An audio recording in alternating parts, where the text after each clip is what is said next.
Okay, so imagine this. Your nation has collapsed, and you have to explain why. But instead of giving a boring speech, you tell a riddle. That's exactly what the prophet Ezekiel did about 2,600 years ago. Today, we're going to decode his incredible high-stakes parable about two giant eagles, a very fragile vine, and an act of betrayal that literally sealed a kingdom's fate. Right off the bat, this whole thing starts with a divine command. In verse 2, God tells Ezekiel, "Son of man, put forth a riddle." The point here isn't just to tell a nice story to his fellow exiles in Babylon. Nope, it's to make them face a really difficult truth head-on, but through this powerful political allegory. So let's set the scene for this divine riddle, right? We're talking about Babylon around 590 BC. Ezekiel isn't speaking to a winning team. He's with his people in exile. These are the folks who've lost absolutely everything. And they're all asking, why? Why did this happen to us? This riddle? Well, this is God's answer. And the riddle kicks off with this figure of just immense power. Verse 3 introduces a magnificent eagle that flies onto the scene and, with one swift, decisive move, completely changes the entire political game. And you got to listen to the language Ezekiel uses here. This isn't just some bird, it's a great eagle with great wings, long-winged, full of feathers. I mean, this is a picture of overwhelming, unstoppable imperial power. It comes down on Lebanon, which is a poetic name for Judah, and just snaps off the very top branch of a huge cedar tree. All right, let's decode this. Who's the eagle? This first great eagle is none other than the mighty King Nebuchadnezzar of Babylon. I mean, after his huge victory at the Battle of Carchemish, Babylon was the undisputed superpower in the ancient Near East. This guy was the power player. So what about that highest branch that the eagle snatches away? Well, that represents King Jehoiakim of Judah and the entire ruling class of Jerusalem. We're talking the princes, the nobles, all the important people, the very, very top of the nation's leadership. And here's the really cool part. This isn't just a metaphor. It perfectly illustrates a real historical event. In 597 BC, Nebuchadnezzar laid siege to Jerusalem, and King Jehoiachin surrendered. He, his whole court, and the nation's best and brightest were all marched off into exile in Babylon. This was the second big deportation. But Nebuchadnezzar doesn't just rip out the old leadership and leave.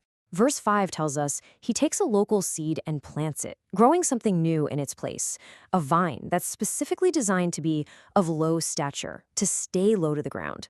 And this spreading vine? That's Zedekiah. After he exiled his nephew, Jehoiachin, Nebuchadnezzar put Zedekiah on the throne in Jerusalem. But he wasn't really a king in his own right, you know? He was a puppet, a vassal. His power came straight from Babylon. Now, that phrase of low stature is so important. Zedekiah's kingdom was intentionally made weak, totally dependent on Babylon. It could survive, maybe even do okay in a small way, but only if its branches turned toward the eagle that planted it. His survival and Judah's completely depended on him keeping the covenant he swore to Nebuchadnezzar. Okay, so Babylon has its puppet king in place. The vine is designed for loyalty. This fragile piece, it could have worked. But then verse 7 comes along and the vine makes a choice, a fateful turn.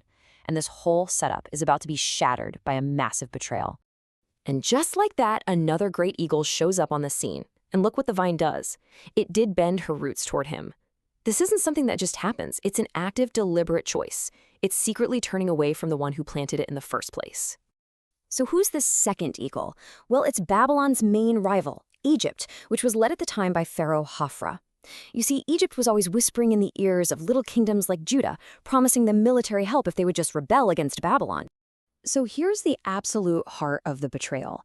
Zedekiah, the vine planted by Babylon, secretly sends messengers to Egypt, asking for an army and horses. And in doing that, he breaks the solemn oath of loyalty he had sworn to Nebuchadnezzar, an oath that was made in the name of God. So this wasn't just political treason, it was a profound spiritual crime. So a sacred oath is broken, a political alliance is betrayed, and now the riddle turns to its absolutely terrifying conclusion. In verse 9, God himself asks a question through the prophet, but it's a question that's also a verdict.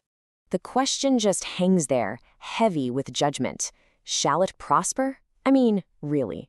After this act of faithlessness, after breaking a sacred vow like that, could this vine, King Zedekiah's Judah, possibly succeed?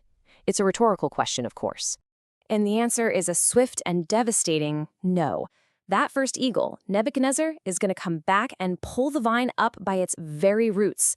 It's going to wither completely when the east wind touches it, which is a really clear symbol for the armies of Babylon that always came sweeping in from the east. The destruction is going to be total. So when you boil it all down, Ezekiel's riddle is just a masterclass in political and theological commentary. The message to the exiles was painfully clear.